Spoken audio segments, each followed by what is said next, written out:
नमस्कार. मी सई मोने पाटील. लॉकडाऊनमुळे कंटाळले असाल ना, म्हणूनच खास तुमच्यासाठी घेऊन आलोय ललित लेखांच्या अभिवाचनाची ही मालिका.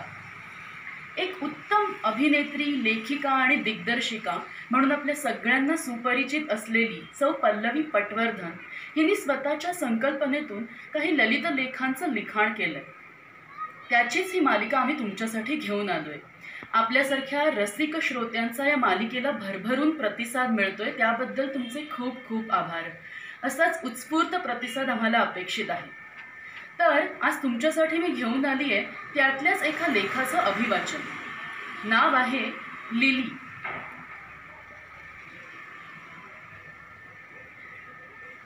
आपली जीवलग माणसं आपल्या सतत बरोबर असावीत असं नेहमीच आपल्याला वाटतं. त्यांचे शब्द, त्यांचा आवाज, त्यांचा सहवास, त्यांचा गंध कायम आपल्या हृदयात असतो साठलेला. ती नसली की मन सैर भैर होतं, खूप एकटेपणा येतो, पोरकं वाटतं.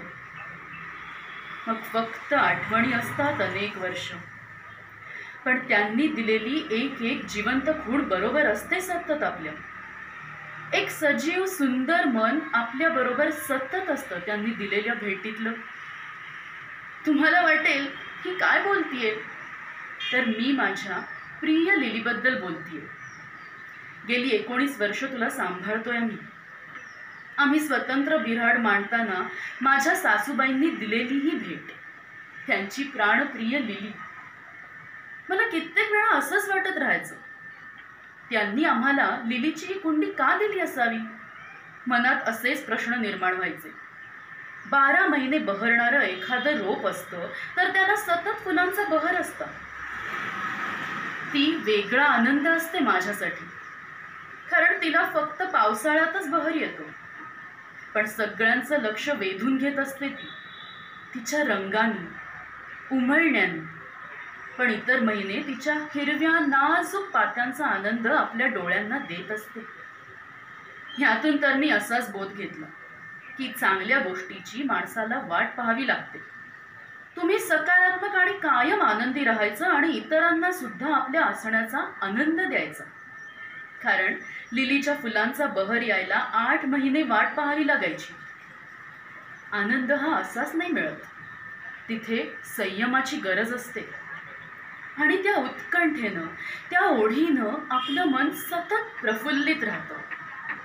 एकदा शिफ्टिंगच्या गडबडीत लिलीची कुंडी कोसळून फुटली.